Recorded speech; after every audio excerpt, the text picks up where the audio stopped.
Walking alone is a way to ease your mind. But what would you do about the shadows that lurk behind? Don't be afraid of the dark.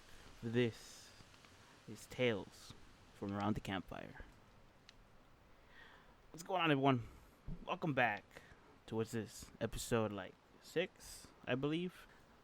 Yeah, so episode 6, we're going to be looking through a website called thoughtcatalog.com, right? Thought as in like thinking, thoughtcatalog.com, and the article's name is 100 plus ghost stories to read in the dark, right? And it is by Chrissy Stockton, and it was updated on December 28th of last year, 2018. Who doesn't like ghost stories, right? Especially right now, since we're right in front of the a campfire. So what we're gonna do, I am 100% gonna try to keep my comments about what we read to myself to a minimum, and we're just gonna read. You know what I'm saying? We're gonna we're gonna read. All right. So this first story is called "She Nearly Died in an Elevator." I heard this when I was in Korea. One day, a girl was walking home late night after work or something. It was dark and around midnight. She lived in an apartment where they had an elevator. She got in an elevator, and then the door was about to close. A strange man with a very red hoodie entered the elevator. He apologized for scaring her and asked which floor is she heading to. Without making an eye contact, she told him out of fear, and the man casually pressed a button on the one below. Okay. As they were on their way, he asked her for her cell phone if he could use it. But she declined. You know, she declined out of suspicious and isolated herself in the corner of the elevator. After seconds of silence, the elevator arrived to the floor belonging to a girl. She was headed, and the door opened. The guy slowly walked out of the door and turned around facing towards the elevator and the girl, and just stared at her without any movement.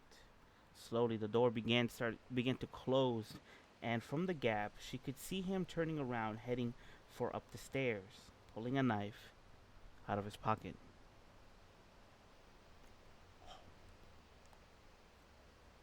Okay.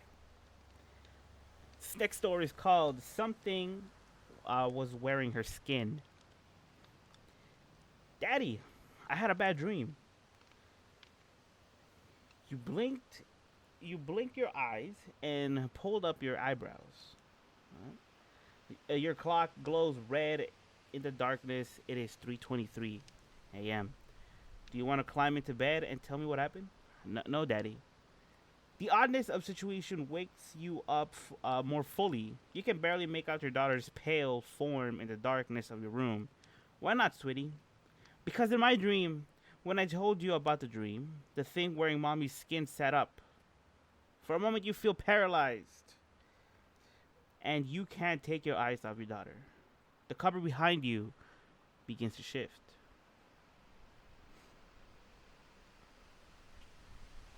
My dead grandfather stopped by the house. 2 days after my grandfather died, the neighbor's security guard knocked on our door on a Sunday morning. He told us an old man came to your house earlier, knocked on your door for half an hour, and finally left. When I asked him what he wanted, he told me he needed to say goodbye to someone he had never had the chance to meet. We were all stunned and had no idea who this old man was or who was he looking for. When the guard came in, he shouted, "That's the old man," pointing at the picture of my grandfather. My entire family froze for a minute. I'm not 100% sure if the guard was telling the truth, but I almost liked believing that my granddad wanted to say goodbye to my newborn sister before resting in peace.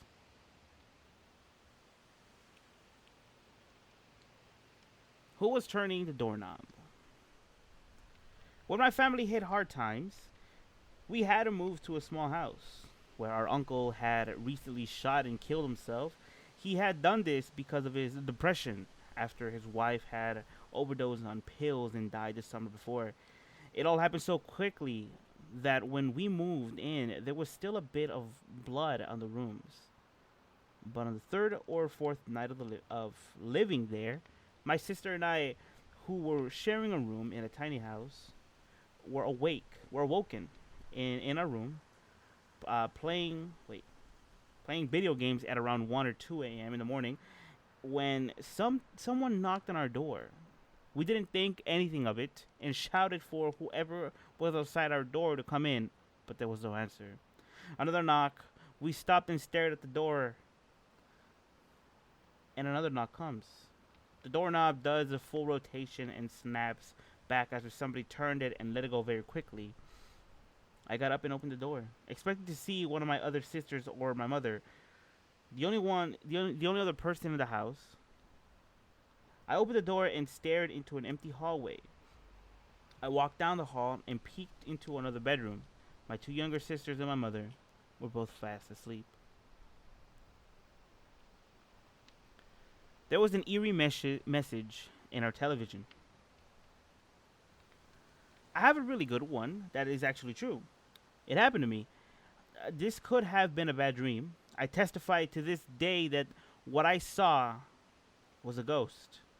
So here I am, a young boy who awoke in the middle of the night. I'm currently sharing a bunk bed with my brother, and I am at the top bunk. I look into the living room and notice everything is dark.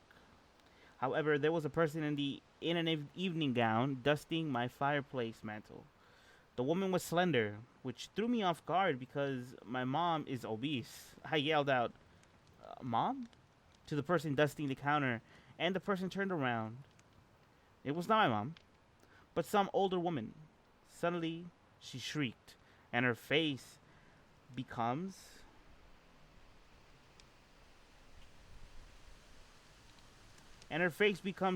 severely deformed.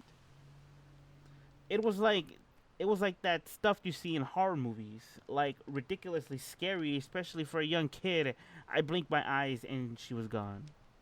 I somehow went back to bed, and the next morning I went to my living room and noticed that even though the TV was off, there was something written on the screen. It said, "Don't be afraid." The text slowly faded, and no one else saw it. As a young boy, this was and still is extremely terrifying to me. Playing hide and seek with Allie. I still have fresh memories of this. When I was young, about 3 or 4, I remember having a friend named Ali. Ali lived with me, and I would play hide and seek with her in the backyard. Ali was a year younger than me, and Ali loved my mom, but wouldn't stay long enough to meet her. But my mom didn't believe I had a friend named Ali. I kept telling her, and my mom first got a very white face and told me to stop. And Ali isn't real. Well, one night, Ali told me she had to leave. So she did. Never heard from her again. Fast forward to when I was 16, and my mom told me that before I was born, I had a sister named Ali. She passed away due to complications. Uh, my mom tells me that it was probably all coincidence since divorce was going on during the time, and I wanted a friend. But I still remember everything about Ali, and I refuse to believe it was all pretend. The man that comes out and talks to us at night until we fall asleep. I have 4 little cousins, and one who never got to meet my grandfather. He passed away before they were born. One morning, they ran downstairs for breakfast, as they usually do, as my uncle was getting their food ready. One pointed to the fridge and said, "That's him." My uncle, not thinking much of it, said, "Who?" and looked over. There, they were pointing at a picture of my grandfather that they never met. My cousin responded, "That's the man that comes and talks to us at night until we fall asleep sometimes." Please tell the little girl to get out of my room. I worked night shifts at a palliative care RN in a very big, very old nursing home It's important to note that this home and the religious organization that ran it are currently part of the Royal Inquiry into the institutional response to the abuse of children. The nurses that had worked there for 30 plus or so years used to delight in telling younger staff that when it was used as a children's home, they used to bury children that died in the rose garden.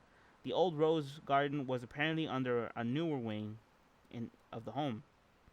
At least four times in my 2 years of working there, we would have elderly close to death patients awake, totally lucid of the dead of night, and ask us, please, tell the little girl to get out of my room, or please, get that little boy out of the corner.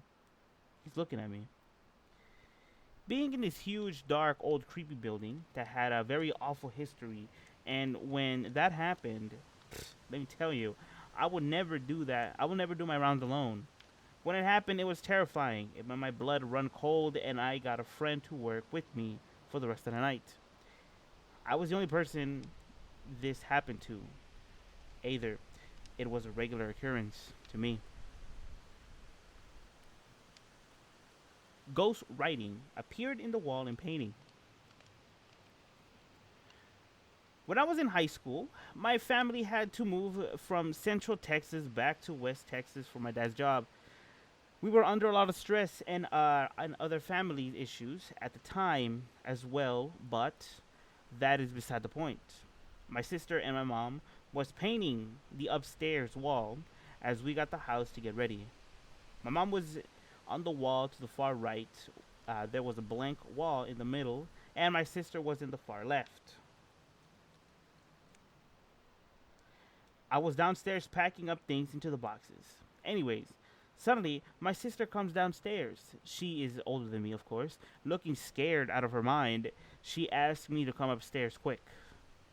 On the wall in between them, for no apparent reason, this writing appeared. Looking closely enough, you can see it was written by accident, but rather by broad strokes made by a human hand. Problem is, the hand painting is too big for any of us three to make. The longer we stayed in the room, the more freaked out we got. As we realized that nobody was playing a prank on anyone else. I still have no explanation to this day of what it meant. This number has been disconnected. A few years ago, my brother would get calls on his cell phone around 2 to 3 a.m. every night. He would answer it, and he would answer, and it was a hellish sounding noise, like static mixed with screams. He changed his cell phone number after a month of this, and it stopped. Then, after a week or so, it began again, the exact same noise, exact same time.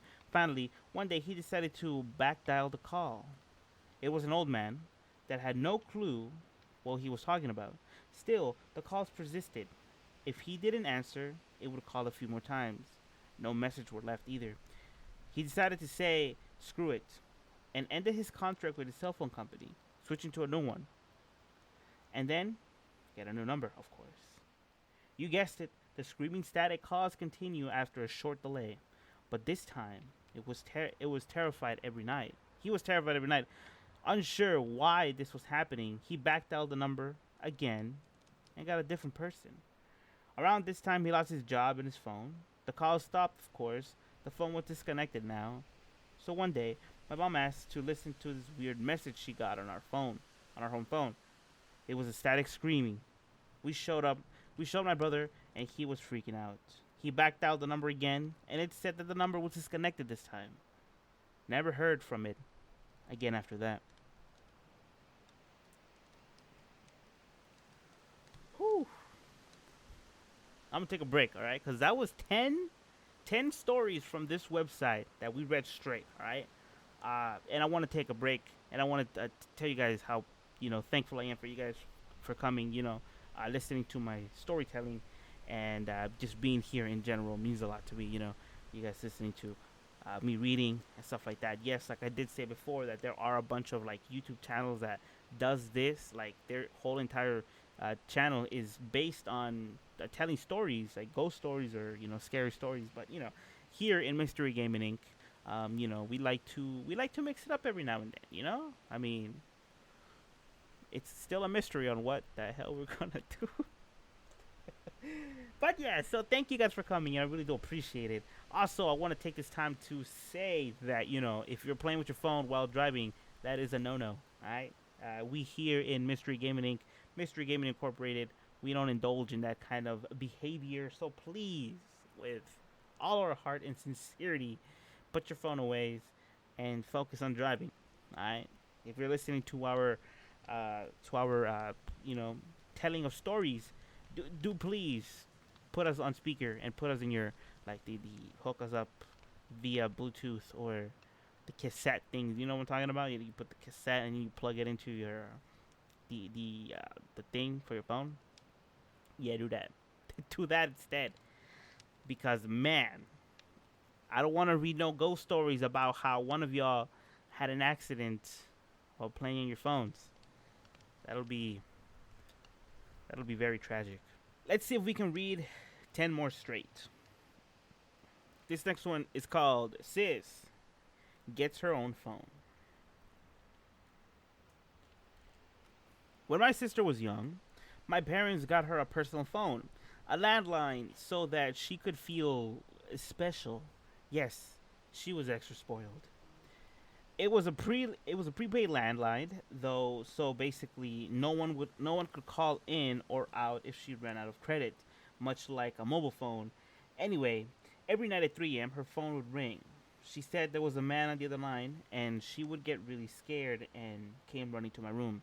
It escalated to the point that I asked her to please disconnect her phone before going to bed because it was becoming extremely annoying to get woken up every single night by this person that called her. To be honest, since she was about 10, I thought it was these dumb, scary movies she liked to watch. Eventually, she just got rid of the phone. In any case, I recalled it stopping. A few years ago, we were still talking about it, and she confessed that her phone continued to ring even after she disconnected it, which is why she said she didn't want it anymore. She has no recollection of what the person in the other line said, or maybe she's just completely blocked it out. Checking the meter. My former teacher was home alone when she was a child. At some point in the 70s, probably, a man knocked on her door and she opened her main door, but kept her screen door shut. He said he was from the gas company and wanted to talk to her parents. She told him they weren't home, and he, without missing a beat, tried to start forcing his way into the home. When he found the screen door, to be locked, he pulled out a dang box cutter and started to cut through the screen. My teacher ran to hide into the clothes hamper and the parents' closet. She said she sat there for about 10 minutes before the police arrived. Thank God a neighbor saw everything and called the police, or she would have been dead. Also, to put the cherry on top, they found the intruder hiding in the attic. Not alone in bed.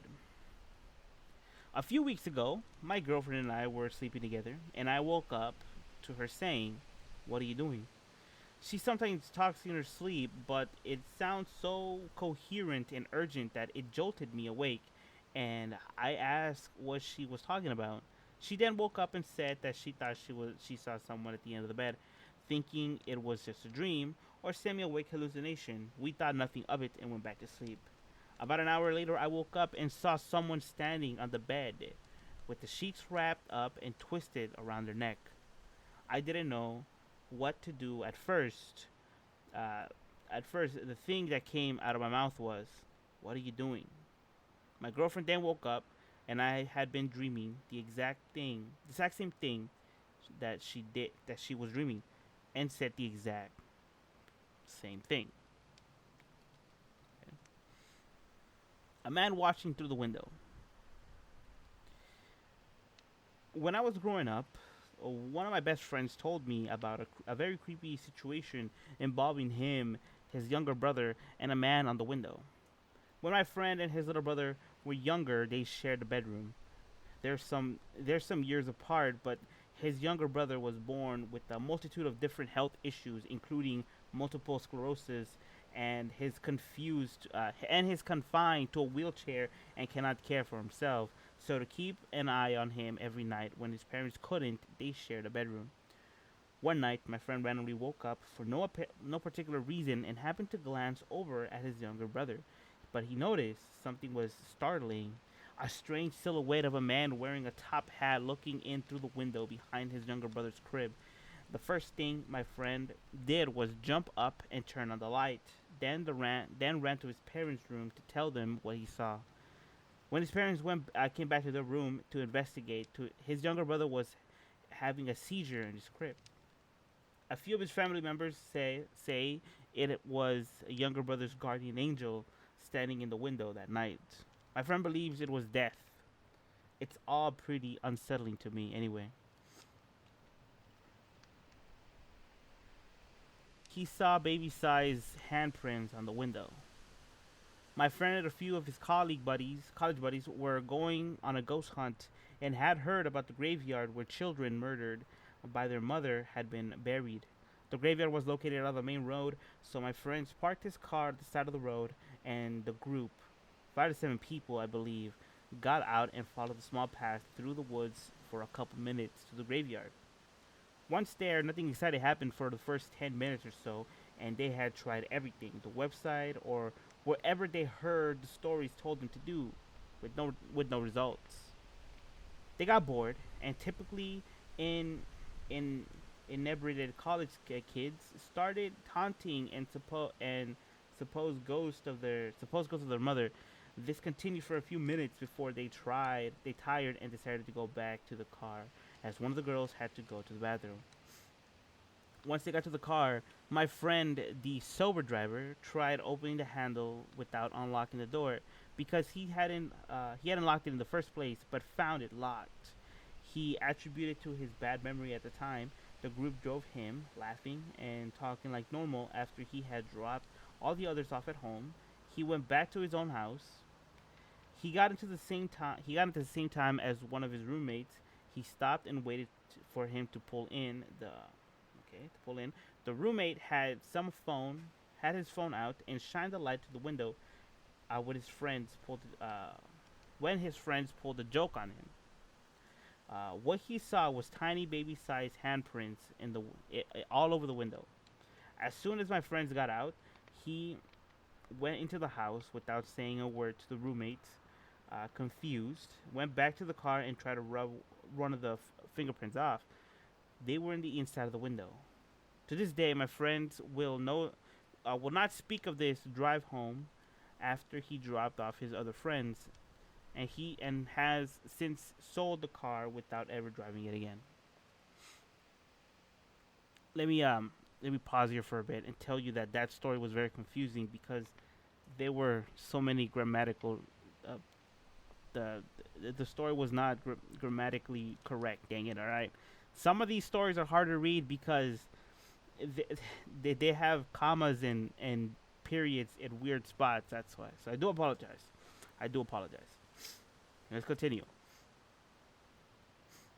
My friend called me after she passed away. True story. My best friend died of cancer back in 2002. We were incredibly close in every way, and we spent the majority of our free time together. Almost a year after she died, I was in my apartment sleeping, and my phone rang around 3 a.m. I had one of those Sony Ericsson's T610. I was very I was very groggy and picked up my phone from my nightstand and looked at it. I saw it was my friend's number. I immediately became alert and awake and answered the phone, very curious. I said hello a few times, but all I could hear was a very loud static for about 30 seconds. Eventually, the call ended. At this point, I was freaking out and called the number back, only to get an automated recording that this number was out of service. I then called her mother's house to see if possibly by her older sister may have had my friend's old phone, and might have called me by accident. But there was no answer at my friend's mother's home. Uh, I came to find out the remaining family was away in Miami. After they came back a few days later, I took the phone to them and showed them the call log, and they were all in disbelief. They went to my friend's room and got the phone out of the drawer. There, it had been sitting there for months. Battery, stone cold dead. A ghost haunted the motel. A man goes to bed and a man goes to a bed and breakfast. While checking in, the owner tells him that the room next to his is undergoing some repairs, so don't open the door or anything. The man goes into the room, drops off his things, and then is bored. He pokes around the house a little, and with nothing else to do, to see decides to see the room that needs repairing. He tries the door and it's locked. He wonders why the owner would even bother warning him about this room since it was locked away anyway. Whatever. He picked through the keyhole, and the room beyond isn't actually being repaired. It's completely empty except for a figure on the far side of the room, sitting in a chair facing the wall. The man stands up again, creeped out. Just to make sure he wasn't imagining things, he bends down and looks through the keyhole again, but this time he doesn't see the figure or the room at all, just the color red. Like someone is blocking the keyhole with construction paper or something. Weirded out, the man goes to bed. He's at the breakfast with the owner the next morning, the man asks him actually casually about the repairs in the next room. The owner sighs and says, "Truthfully, I don't rent out the room because so many people have told me it's haunted by a ghost with red eyes."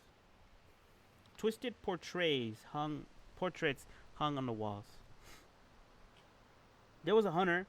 There was a hunter in the woods who, after a long day of hunting, was in the middle of an immense forest. It was getting dark, and having lost his bearings, he decided to head in one direction until he was clear of the increasingly oppressive foliage. After what seemed like an hour, he came across a cabin in a small clearing. Realizing how dark it had grown, he decided to see if he could stay there over the night. He approached and found the door ajar. Nobody was inside. Nobody was inside. The hunter flopped down on a single bed, deciding to explain himself to the owner in the morning.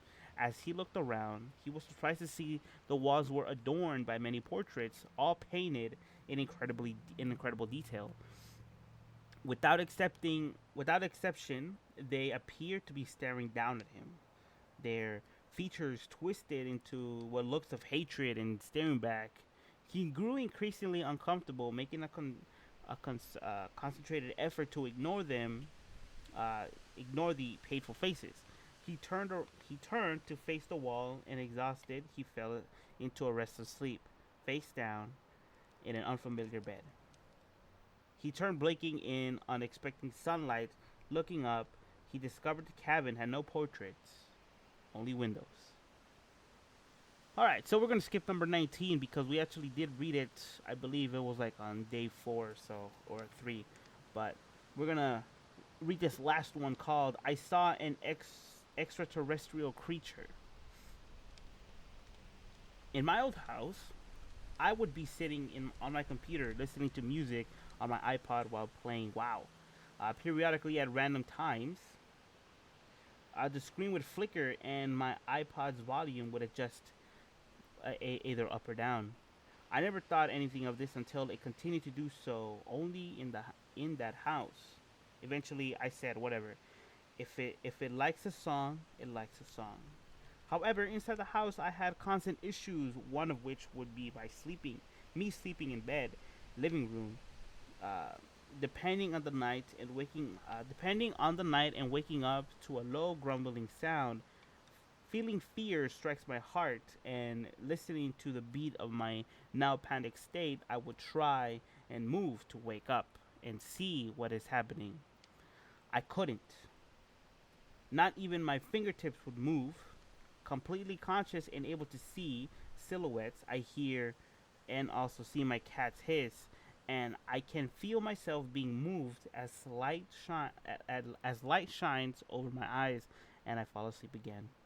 This particular case, I remember waking up and seeing a man standing on this 100-foot tree in my backyard, real tall and slender. This guy, I mustered up as much strength as I can, raise my hand up and give this guy the finger. After which, I immediately fall back asleep with a thud. I heard my back door open on the second floor, and my dog started to bark, whining from the downstairs. I was only 16 and 250 pounds. No one was moving me anywhere, realistically speaking, of course.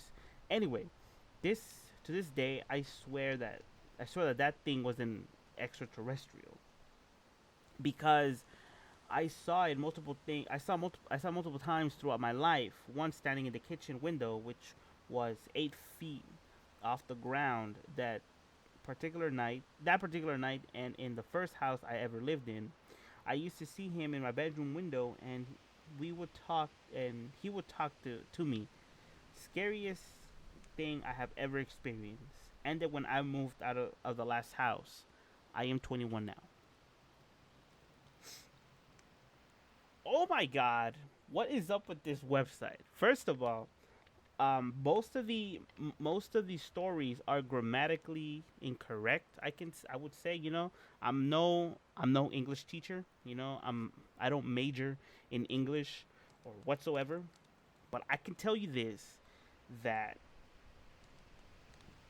this is not like reading a book.